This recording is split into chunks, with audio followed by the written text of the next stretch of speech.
Bonjour tout le monde et bienvenue au Jeudi de l'immobilier. Aujourd'hui, épisode 13, nous allons parler des frais à prévoir lors de l'achat d'une propriété.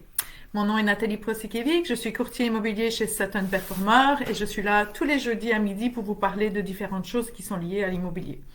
Donc aujourd'hui, on va parler des frais qui sont liés à l'achat d'une propriété. Parce que l'achat d'une maison, c'est une étape importante dans la vie, mais il est essentiel de bien comprendre qu'il y a d'autres coûts qui sont associés.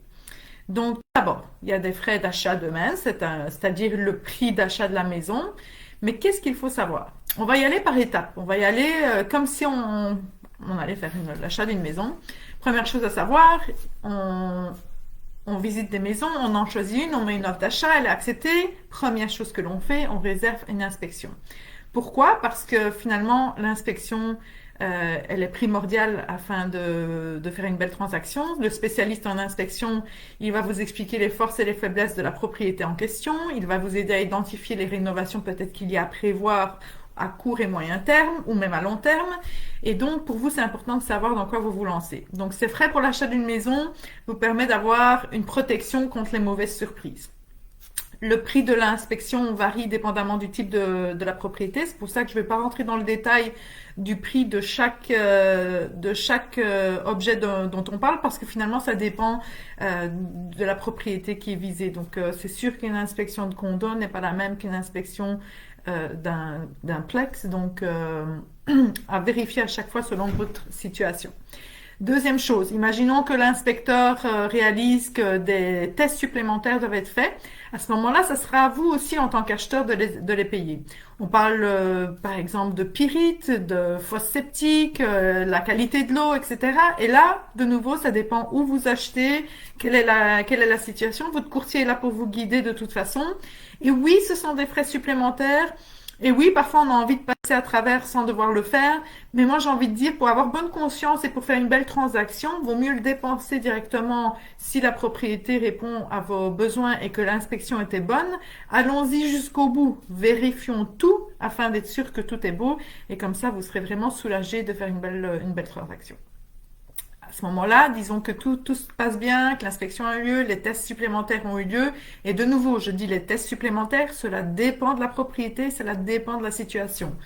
Mais c'est quand même assez courant de devoir le faire, surtout si on est à l'extérieur de Montréal où il y a de l'eau de pluie ou alors une fosse septique, ou si on est dans une région à Montréal où il y a peut-être de la pyrite. Donc à ce moment-là, c'est clair qu'il est important de le vérifier. Ensuite vient l'étape où la banque, il est possible, demande à ce qu'une évaluation de la valeur de la valeur de la maison se fasse. À ce moment-là, parfois la banque le fait sans demander de frais supplémentaires, mais parfois il vous demande de payer ces frais supplémentaires qui peuvent monter à quelques centaines de dollars, mais il faut le savoir. Enfin, disons que tout soit passé, que tout s'est bien passé, et à ce moment-là, on va chez le notaire. Le notaire, c'est vous qui le payez. Au Québec, pour toute transaction immobilière, il faut avoir recours au service d'un notaire. C'est à vous d'en payer les honoraires parce que finalement, c'est vous l'acheteur, c'est vous qui avez commandé ce notaire. C'est le notaire de votre choix. Puis, c'est important de savoir qu'un notaire, il est là pour vous protéger tout au long du processus. Donc, il s'occupera de vérifier les titres de propriété afin qu'il n'y ait aucune irrégularité. Il est aussi responsable de la préparation des documents, l'acte de vente, l'acte d'hypothèque et aussi l'inscription de la propriété au registre foncier. Donc, il supervisera les signatures et c'est important donc de choisir quelqu'un en qui vous avez confiance, quelqu'un qui est disponible pour vous en parler quand vous avez des questions. Donc, de nouveau, là, le prix dépend du notaire et de la région où vous notariez. Ce sera à vous de vérifier ce qui vous convient. Maintenant, chez le notaire, qu'est-ce qui se passe? Il va falloir peut-être payer d'autres choses, pas juste les frais d'honoraires du notaire. Et là, on parle d'ajustement. Qu'est-ce que c'est les ajustements? Imaginons que vous achetez une propriété en plein été et que le propriétaire vendeur a déjà payé les taxes pour toute l'année, vous lui devez 6 mois de taxes. Imaginons qu'on parle de 6 mois. Vous lui devez 6 mois de taxes et c'est le notaire qui fera les calculs pour voir combien vous lui devez. Et cet argent-là, vous lui devez au moment où vous devenez propriétaire, c'est-à-dire à la signature. Il pourrait y avoir aussi une situation où vous achetez un plex où les loyers ont déjà été envoyés au propriétaire, mais vous devenez propriétaire dans le courant du mois. Donc à ce moment-là, c'est lui qui vous doit la somme des loyers qui reste pour la fin du mois. Donc à ce moment-là, c'est lui qui vous devra de l'argent. Il est possible aussi que le chauffage a été prépayé, c'est-à-dire que peut-être que c'est un chauffage au mazout et que la citerne est remplie. À ce moment-là, vous lui devrez des sous pour cette citerne qui est remplie. Donc on parle d'ajustement et c'est le notaire qui est en charge de les calculer et de faire en sorte que vous payez le propriétaire vendeur. N'hésitez pas à demander les détails avant la transaction afin que vous les vérifiez. L'erreur est humaine, donc ne soyez pas gêné de vérifier ou de demander à votre courtier de vous aider dans ce sujet. Maintenant, qu'est-ce qu'il y a d'autre à payer? Il y a peut-être une prime d'assurance pour le prêt hypothécaire qui aussi doit être rajoutée. À ce moment-là, il faut savoir que si vous n'avez pas 20% de mise de fonds, il y aura une prime d'assurance à payer. Cette prime d'assurance, elle peut être rajoutée à votre prêt hypothécaire, mais la taxe de 9% ne peut pas être rajoutée. Donc celle-là, il va falloir la payer également au moment de la signature chez le notaire. Donc, important de le savoir. En ce qui concerne la prime, il est facile de faire le calcul en allant sur des sites internet qui vous expliquent comment faire le calcul, qui sont plus ou moins, je veux dire, c'est pas tout juste là. Votre banquier, en tout cas votre courtier hypothécaire ou votre pourra vous aider à savoir le montant exact, mais le 9%, va falloir le payer à ce moment-là, donc il faut le prévoir dans votre budget. Point numéro 7, on est déjà au numéro 7. Qu'est-ce qui se passe après tout ça? On a reçu les clés, etc. Tout est beau. Il va falloir payer assez rapidement le droit de mutation, qui est également appelé taxe de bienvenue. Alors, cette taxe de bienvenue, ça dépend de la région où vous achetez la propriété. Elle est perçue par la municipalité où se situe la nouvelle propriété et il s'agit d'un versement unique qui se fait à la suite de la conclusion de la vente chez le notaire. Le calcul peut se faire facilement. Vous pouvez avoir des exemples de calcul sur Internet.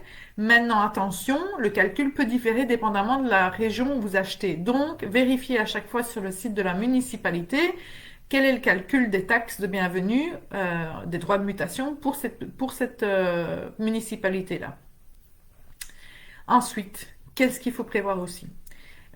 Puis, en parlant de droits de mutation, ça peut arriver très très vite, quelques semaines après la vente. Parfois, ça traîne un peu, mais voilà, le budget, il doit être là. Vous devez l'avoir, cet argent-là, quand la facture arrive. Point numéro 8, on a aussi les frais de copropriété. Pourquoi? Parce que dépendamment de la copropriété où vous allez rentrer, il va falloir payer des frais mensuellement, mais il est possible que justement à la signature, il y a des ajustements à faire et peut-être que vous avez déjà un vendeur qui a prépayé et vous lui devez le reste du mois. Donc ça fera partie des ajustements. Ensuite, autre chose, la taxe de vente. Oui, parce qu'au Québec, pour les propriétés neuves, il faut payer une taxe de vente. Donc, à savoir et à rajouter également dans votre budget. En ce qui concerne les taux, comme je l'ai dit, il faut se renseigner. Non, pas pour la taxe de vente, ça c'était pour la taxe de bienvenue. Dernier point. En fait, c'est pas vraiment un dernier point parce qu'il y aura des petits points supplémentaires que je rajoute qui sont pas forcément obligatoires, mais qui pour moi sont importants. Dernier point, l'assurance habitation. Oui, quand vous devenez propriétaire, vous devez assurer votre propriété. Puis le notaire vous le demandera avant même de venir signer chez lui. Vous devez avoir une preuve que vous êtes assuré. Alors ce montant-là, c'est sûr, c'est pas un montant qu'on donne d'un coup. Là, ça va être, vous choisissez avec votre assurance si vous payez mensuellement ou pas, mais à prévoir dans votre nouveau budget. On peut aussi parler de l'assurance vie parce que finalement vous voulez peut-être protéger votre prêt hypothécaire en rajoutant une nouvelle assurance vie. Donc à ce moment-là, prenez le temps de vérifier ce qui vous convient comme produit et rajoutez-la dans votre budget. Enfin, les derniers points. On est rapide aujourd'hui parce que je sais que les gens sont pressés, mais on va quand même en parler. Qu'est-ce qu'il faut aussi prévoir? C'est forcément, ça semble logique, mais changer d'habitation, ça peut vouloir dire changer de vie. Il va falloir prévoir les frais de déménagement. Alors oui, tout le monde dit, oui, c'est normal, oui, mais engager une entreprise de déménagement ou louer un camion, ça peut être une dépense significative. Vous n'avez peut-être pas des cousins, des frères et des amis qui peuvent venir vous aider. Il y a aussi la modification de l'adresse, le transfert des services publics, etc. qu'il faut faire. Parfois, c'est pas payant, mais il y a des choses qui sont payantes, comme pour tout ce qui est connexion Internet, etc. Et votre nouvelle propriété, finalement, vous voulez oui, vous voulez vous y sentir bien. Donc, il va falloir peut-être prévoir des rénovations, acheter des décorations, changer de style parce que finalement, là où vous viviez, c'était pas vraiment ce que vous vouliez. Donc, tout ça, va falloir le prévoir parce que si vous voulez être heureux dans votre nouvelle propriété, il va falloir quand même dépenser un petit peu au début dans tout ça. Donc, j'aime en parler avec mes clients acheteurs que prévoir ce genre de choses afin d'être bien directement ou en tout cas rapidement dans sa nouvelle maison. Et en parlant de changement de vie, où est-ce que vous êtes parti vivre? Peut-être que finalement vous vous éloignez de la ville et vous avez besoin d'acheter une voiture. Peut-être que vous avez besoin d'une deuxième voiture parce que finalement vous n'êtes plus dans un quartier où vous pouvez aller à pied, conduire les enfants à l'école, etc. Donc ça ne fait pas partie des frais liés directement à l'achat d'une propriété, mais moi j'aime le mentionner parce qu'il y a des gens qui finalement veulent changer vraiment complètement de région, mais qui ne pensent pas à tous ces frais qui sont quand même liés finalement à un grand déménagement. Donc voilà, j'ai fait le tour de tous les frais assez rapidement. En somme, l'achat d'une propriété, ça comporte vraiment beaucoup de frais à prendre en compte au-delà d'un simple prix d'achat. Et il est essentiel de bien planifier votre budget pour éviter les surprises désagréables. Il arrive très souvent que je fasse une séance d'information avec mes clients acheteurs au début du processus et on parle de tout ça.